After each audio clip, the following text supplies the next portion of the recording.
Hello दोस्तों, मैं राकेश चौधरी आपका मैथमेटिक्स टीचर वेलकम करता हूं डिजिटल तैयारी के यूट्यूब चैनल। हम बात कर रहे हैं advance mathematics Rakesh Yadav class notes के बारे में। चैप्टर है नंबर सिस्टम एंड अलजेब्रा और उसका पार्ट देख रहे हैं पार्ट नंबर 11। तो देखते हैं पार्ट नंबर 11 में हमको क्या समझना है। हम आज बात करेंगे पार्ट नंबर 11 में जो आपके ये बार वाले नंबर्स होते हैं, इन्हें हम कहते हैं बार नंबर्स। इनके बारे में पहले थोड़ा सा हम डिस्कशन करते हैं, कुछ इनके एग्जाम्पल समझते हैं, फिर इनके क्वेश्चंस के बारे में हम बात करेंगे। किस तरीके से देखिएगा,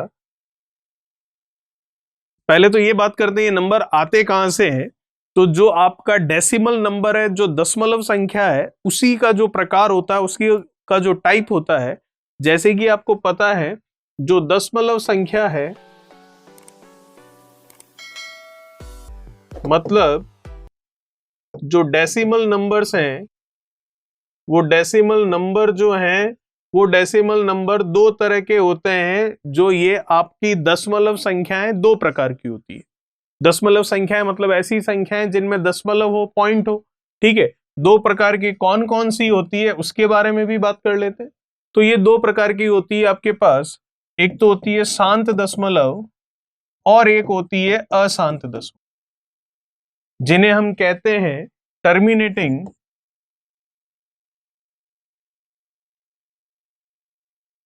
और इन्हें कहते हैं नॉन टर्मिनेटिंग। ठीक है, शांत दशमलव मतलब 7.5 कह दीजिए, 11.987 कह दीजिए, 6.3214 कह दीजिए, 0.73 कह दीजिए। तो इस तरह से आप देख रहे हैं दशमलव के बाद में दो या तीन या चार डिजिट्स के बाद में आपको आंसर मिल जा रहा है, तो वो कहलाती है टर्मिनेटिंग डेसिमल नंबर, शांत दशमलव संख्या। यही हम बात करें नॉन टर्मिनेटिंग डेसिमल नंबर की, अशांत दशमलव संख्या की, तो उसके बारे में भी हम बात कर लेते हैं। उसके बारे में अगर हम बात करें तो ये खुद दो तरह की होती है। जो अशांत है, जो नॉन टर्मिनेटिंग डेसिमल नंबर है, वो दो तरह का होता है। एक तो होता है आपका आवर्ती अशांत और एक होता आपका अनावर्ती अशांत, मतलब इसे हम कहते हैं रिकरिंग और ये कहलाता है नॉन रिकरिंग। आवर्ती मतलब जिसमें दशमलव के बाद में एक निश्चित क्रम में अंकों की पुनरावृत्ति होती है। रिकरिंग मतलब इस तरह के नॉन टर्मिनेटिंग डेसिमल नंबर्स जिनमें डेसिमल्स के बाद में एक फिक्स सीक्वेंस में डिजिट्स का रिपीटेशन होता है। ठीक है, वो तो कहलाते हैं आवर्ती। और वही नंबर जो है रिप्रेजेंट किए जाते हैं किससे? वही नंबर रिप्रेजेंट किए जाते हैं, प्रदर्शित किए जाते हैं बार से। ये जो चिन्ह है, इस चिन्ह को हम बार का चिन्ह कहते हैं और इन संख्याओं को बार नंबर्स कहते हैं। ठीक है, और ये चिन्ह किस पर लगता है? उसी डिजिट पर लगता है या उन्हीं डिजिट्स पर लगता है जो बार बार आती है, जिनका रिपीटेशन होता है। और ये जो नंबर हैं, इनको बार से रिप्रेजेंट करते हैं, इसीलिए इन्हें बार नंबर्स कहते हैं। और एक्चुअली में ये नंबर्स होते कौन से हैं? Recurring non terminating decimal numbers होते हैं। आवर्ती अशांत दशमलव संख्याएं होती है। ठीक है, और अनावर्ती मतलब डेसिमल के बाद में डिजिट्स आती रहेगी, लेकिन वो एक फिक्स सीक्वेंस में नहीं आएगी। लेकिन जो आवर्ती है, जो रिकरिंग है, उनमें डेसिमल के बाद में डिजिट्स आती जरूर रहेगी कंटिन्यू इंफिनिटी तक, लेकिन एक वो फिक्स सीक्वेंस में आएगी। तो जो डिजिट्स का रिपीटेशन होगा उन पर ये साइन लगेगा और इस साइन को हम कहते हैं बार का चिन्ह, और इन संख्याओं को हम कहते हैं बार वाले नंबर्स, जो कि होते कौन से हैं? आवर्ती अशांत दशमलव संख्या, recurring non terminating decimal numbers. ठीक है, तो ये एक छोटा सा इंट्रोडक्शन था इनके बारे में, जो कि मैंने आपको बताया। अब बात करते हैं इन संख्याओं को लिखते कैसे हैं और इन संख्याओं को फ्रैक्शन में, भिन्न में कैसे बदलते हैं, और इन संख्याओं के जो क्वेश्चंस होते हैं उन्हें कैसे सॉल्व करते हैं। तो देखते हैं। सबसे पहले तो आपके सामने ये कुछ एग्जाम्पल्स हैं। इन एग्जाम्पल से हम ये समझेंगे कि इन संख्याओं को लिखा कैसे जाता है। तो आप देख सकते हैं 0.55555 ऐसे कंटिन्यू चल रहा है इंफिनिटी तक। तो आप देख सकते हैं डेसिमल के बाद में किसका रिपीटेशन हो रहा है? 5 का। तो जिसका रिपीटेशन हो रहा है उस पर एक चिन्ह लगता है और वो चिन्ह होता है इस तरह का, और इस चिन्ह को हम कहते हैं बार का चिन्ह, बार का साइन कहा जाता है, इसीलिए इन संख्याओं को बार नंबर्स कहा जाता है। और जिस पर ये लगता है वही डिजिट बार बार आती है, उसी का रिपीटेशन होता है। ठीक है, जैसे कि सेकंड वाला एग्जांपल है, इसे आप लिखना चाह रहे हैं, आप 6 7 6 7 6 7 का रिपीटेशन है, कितनी बार है, इंफिनिटी तक है, तो आपको पता है इंफिनिटी तक रिपीटेशन चल रहा है, तो इसका मतलब आप बार बार इस तरह से ना लिखकर एक इस साइन के थ्रू, इस चिन्ह के द्वारा प्रदर्शित करके भी लिख सकते हैं, जो कि होगा 0.67 पर बार। तो जिस पर बार है वही बार बार आ रहा है। ठीक है, अब जैसे कि ऑलरेडी इन्होंने साइन लगाकर बताया है एग्जाम्पल में, तो इसको अगर बिना साइन के लिखना है, मतलब ये संख्या क्या रही होगी, तो ये रही होगी 0.65777 कहां तक, इंफिनिटी तक। इसके बारे में बात करूं तो ये संख्या क्या रही होगी, ये संख्या रही होगी 2.65555, इस तरह से कंटिन्यू चलता रहेगा। और इसको एक तरीका और है लिखने का, और वो क्या तरीका है लिखने का जो कि मैं देख सकता हूं, इसे हम लिख सकते हैं 2 + 0.65 पर बार। ठीक है, क्योंकि बारंबारता किसकी है, रिपीटेशन किसका है, 5 का, तो उसी पर लगा हुआ है क्वेश्चन में। तो ये जो 2.65 बार था, इसको 2 + 0.65 बार लिख सकते हैं। क्यों लिख सकते हैं, सिंपल सा है कंसेप्ट, मैथमेटिक्स में हम देखते हैं, जैसे कि ये 7.5 है, तो कितना है, ये 7.5 है, तो इसको हम इस तरह से लिखते हैं ना, 7 + 0.5, तो बस वही चीज हमने यहां पर की। 2.65 बार है तो 2 + 0.65 बार लिख दिया, कोई दिक्कत वाली बात नहीं है। चलिए और एग्जाम्पल है इसमें, उनको हम देखते हैं आगे, तो देखिएगा उनके बारे में भी बात करते हैं। तो 4 एग्जाम्पल ये थे, और एग्जाम्पल क्या है देखते हैं। आप देख सकते हैं इस बार डेसिमल से पहले जो है नंबर, उस पर भी बार लिखा हुआ है, तो उसका क्या मीनिंग है, तो हमेशा ध्यान रखिएगा, अगर डेसिमल से पहले किसी डिजिट पर या किसी नंबर पर बार लगा हुआ है, तो उसका मतलब ये होगा कि वो जो नंबर है, वो जो संख्या है, या वो जो डिजिट है, वो क्या है, नेगेटिव साइन की है, माइनस है, ऋणात्मक है। केवल और केवल वही जिस पर ये बार लगा हुआ है, पूरा नंबर नेगेटिव नहीं होगा, केवल और केवल वही जिसमें दशमलव के पहले जिस डिजिट पर आपका बार लगा हुआ है वही डिजिट नेगेटिव होगी, बाकी जो पीछे दशमलव वाली संख्या है वो पॉजिटिव ही होगी। तो इसको लिखूंगा तो -2 + 0.65 पर बार। अब 0.65 पर बार है तो आपको पता है रिपीटेशन किसका है, 5 का है, तो 5 कंटिन्यू आता रहेगा। और ये माइनस क्यों लगा दिया आगे, उसका रीजन आपको पता है, क्योंकि दशमलव से पहले अगर किसी डिजिट पर या किसी संख्या पर बार होगा तो उस बार को नेगेटिव साइन की तरह काम में लिया जाएगा, केवल और केवल जिस पर ये लगा हुआ उसी के लिए डेसिमल के बाद, दशमलव के बाद जो है वो प्लस में ही आएगा। चलिए 0.5 पर बार है, तो अब हम एक कंसेप्ट समझेंगे, यहां से हम ये सीखेंगे कि इन बार वाले नंबर्स को, जो ये बार वाली संख्याएं हैं, उनको किस में बदल रहे हैं, फ्रैक्शन में, मतलब भिन्न में। ये अब हम सीखने जा रहे हैं। हम कह सकते हैं कि बार नंबर्स को फ्रैक्शन में मतलब भिन्न में बदलना, तो वो उसके कुछ एग्जाम्पल्स देखेंगे किस तरीके से बदला जाता है।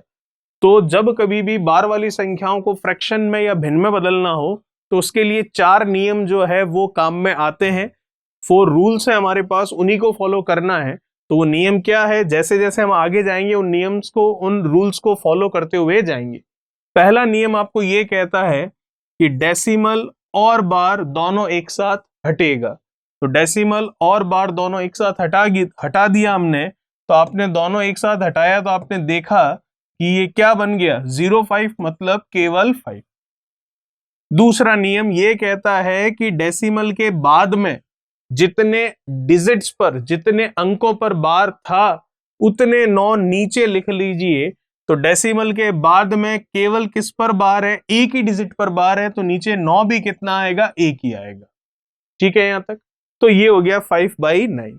क्या अब ये 5/9 कट रहा है किसी से, नहीं, तो यही आपका लास्ट आंसर होगा। 5 में 9 से आपको डिवाइड नहीं करना है, अगर आप डिवाइड करेंगे तो वही आ जाएगा जिसको हमने सॉल्व किया है। अगर ये किसी एक ही नंबर से कैंसिल हो रही हो फ्रैक्शन, तो आप कर सकते हैं, आपको 5 में 9 का डिवीजन नहीं करना। चलिए सेकंड जो अगला एग्जांपल है उसके बारे में बात करते हैं। तो नियम आपको मैंने बताया, 4 नियम है जिनको आपको फॉलो करना है। पहला नियम, डेसिमल और बार दोनों एक साथ हटेगा, तो इसका मतलब दोनों को एक साथ हटा दिया तो क्या बच गया, 56, तो लिख लेते हैं उसे। दूसरा नियम, डेसिमल के बाद में जितने डिजिट्स पर बार है उतने 9 कहां आएंगे, नीचे आएंगे। तो डेसिमल के बाद में 2 डिजिट्स पर बार है तो नीचे 9 भी कितने आएंगे, 2 आएंगे। क्या ये कैंसिल हो रहे हैं किसी एक ही नंबर से, नहीं कैंसिल हो रहे हैं, तो इसका मतलब यही आपका लास्ट आंसर होगा। 56 में 99 से आपको डिवीजन नहीं करना है, नहीं तो वापस आप यहीं पहुंच जाएंगे जो लिखा हुआ है। ठीक है, चलिए बात करते हैं आगे की। सबसे पहला नियम, डेसिमल और बार दोनों एक साथ हटेंगे, हट गए तो 5, 6, 7 ये नंबर आ गया। अब डेसिमल के बाद में जितने डिजिट्स पर बार है उतने 9 आप नीचे लिख दीजिए। तो डेसिमल के बाद में आप देख सकते हैं 3 डिजिट के ऊपर बार है तो नीचे 9 भी कितने आ जाएंगे, 3 आ जाएंगे। ठीक है यहां तक। अब देख लेते हैं ऊपर और नीचे जो नंबर लिखे हुए किसी एक ही नंबर से कैंसिल हो रहे हैं क्या।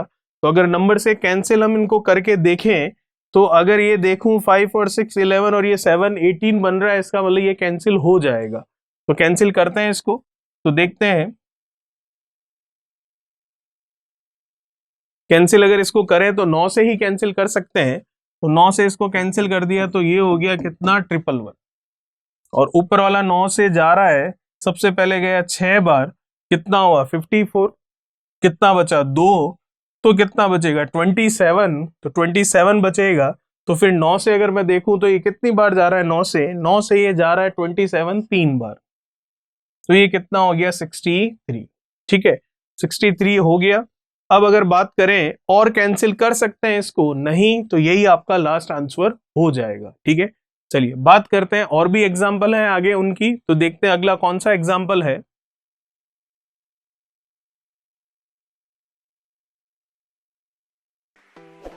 सबसे पहला नियम, डेसिमल और बार दोनों एक साथ हटाइए, हटा दिया तो नंबर बन गया 45। दूसरा नियम ये कहता है कि डेसिमल के बाद में, दशमलव के बाद में जितने अंकों पर बार है उतने 9 नीचे लगा लीजिए। तो दशमलव के बाद में एक ही अंक पर बार है तो नीचे 9 भी कितना लगेगा, 1 ही लगेगा। अभी तक तो ये 2 नियम ही काम आ रहे थे। अब जो तीसरा और चौथा नियम है, जो कि 2 नियम और बच गए हैं, वो भी काम में आएंगे अब से। तो वो नियम ये कहता आपको, तीसरा नियम, कि डेसिमल के बाद में, दशमलव के बाद में जितने अंकों पर बार नहीं है उतने 0 नीचे लगाइए। तो दशमलव के बाद में एक अंक पर बार नहीं है तो 0 नीचे लगा लीजिए एक बार। अब चौथा और अंतिम नियम जो कि ये कहता है कि जो आपको दे रखी है संख्या, उसमें से जिस पर बार नहीं है, चाहे वो दशमलव के पहले हो या दशमलव के बाद में हो, जिस पर बार नहीं है उसे ऊपर लिखी हुई संख्या में से घटाकर लिख दीजिए। तो ऊपर लिखी हुई संख्या कौन सी है, ऊपर लिखी हुई संख्या है 45। तो आप देख सकते हैं पूरे में किस पर बार नहीं है, 4 पर बार नहीं है, तो वो ऊपर लिखी गई संख्या में से घटा दीजिए। तो घटा दिया तो ये बन गया 41 और ये नीचे कितना है 9090। क्या अब ये किसी से कैंसिल हो रहा है, नहीं, तो यही आपका लास्ट आंसर हो जाएगा। बात करते हैं 10वें एग्जाम्पल की। सबसे पहला नियम, डेसिमल और बार दोनों एक साथ हटाइए, हटा दिया तो नंबर बन गया 578। फिर दूसरा नियम, दशमलव के बाद में जितने अंकों पर बार है उतने 9 नीचे लिखिए। तो दशमलव के बाद में कितने अंकों पर बार है, 2 अंकों पर बार है तो नीचे 9 लिख लीजिए 2 बार। फिर तीसरा नियम, दशमलव के बाद में जितने अंकों पर बार नहीं है उसे दशमलव के बाद में जितने अंकों पर बार नहीं है उतने जीरो हमें नीचे लिखने हैं। तो दशमलव के बाद में एक अंक पर बार नहीं है तो नीचे जीरो भी कितना आएगा, एक, तो ये आ गया जीरो। अब जो अंतिम नियम है, चौथा नियम है, वो आपको ये कहता है कि दी गई संख्या में जिस पर बार नहीं है उसे घटा दीजिए। ऊपर जो आपने ये संख्या लिखी है इसमें से, तो किस पर बार नहीं है, 5 पर, तो 5 को घटा दीजिए। तो ये लीजिए 5 को घटा दिया तो 578 में से 5 लेस कर दिया तो ये बन गया 573। ये कितना है, 990। अब अगर ऊपर और नीचे दोनों जो नंबर लिखे हुए हैं कैंसिल हो रहे हो किसी एक ही संख्या से, तो उसको कैंसिल कर देते हैं। तो कैंसिल हो रहे हैं तो कैंसिल करके देखते हैं इनको। 3 से ये गया कितनी बार, 330 बार। 3 से ऊपर वाले को कैंसिल किया, ये गया एक बार। फिर 27 है तो 3 से गया कितनी बार, 9 बार, और ये 3 से गया एक। ठीक है, 3 से ये हो गया 191। ठीक है, अब और ये कैंसिल हो रहे हैं किसी से नहीं, तो इसका मतलब यही आपका लास्ट आंसर हो जाएगा। बात करते हैं 11 जो हमारा एग्जाम्पल है उसकी। तो क्या कह रहा है ये एग्जाम्पल, वही हमारा तरीका, डेसिमल और बार दोनों एक साथ हटाइए। हटा दिया, अब नंबर लिख लीजिए जो है 2578, नंबर भी लिख लिया। फिर दूसरा नियम, दशमलव के बाद में जितने अंकों पर बार है उतने 9 आप इसके नीचे लिख लीजिए। तो दशमलव के बाद में कितने अंकों पर बार है, एक अंक पर बार है, तो नीचे 9 भी कितना आएगा, एक आएगा। फिर हम बात कर लेते हैं, नीचे 9 आ गया एक बार। अब दशमलव के बाद में जितने अंकों पर बार नहीं है, ध्यान रखिएगा दशमलव के पहले नहीं, दशमलव के बाद में जितने अंकों पर बार नहीं है उतने जीरो नीचे लिखिए। तो दशमलव के बाद में 2 अंकों पर बार नहीं है तो नीचे जीरो भी कितने आ जाएंगे, 2। अब जो नंबर आपको दिया गया था उस नंबर में जिस पर बार नहीं है उस पूरे को घटाकर लिखना है। तो जो नंबर दिया गया उसमें किस पर बार नहीं है, 257, मतलब 257 पर बार नहीं है, तो उसको ऊपर जो आपने नंबर लिखा है उसमें से माइनस करके लिखना है। ठीक है, अब इसमें से इसको माइनस करके लिख लेते हैं। तो लिखते हैं इसमें से इसको माइनस करके,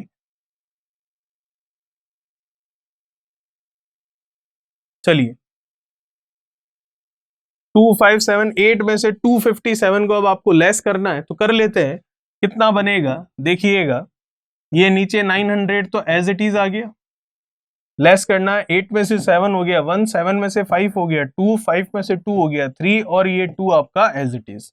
अब अगर ये कैंसिल हो रहा हो दोनों ही ऊपर और नीचे जो लिखे हुए नंबर किसी एक नंबर से, तो कैंसिल कर लेते हैं।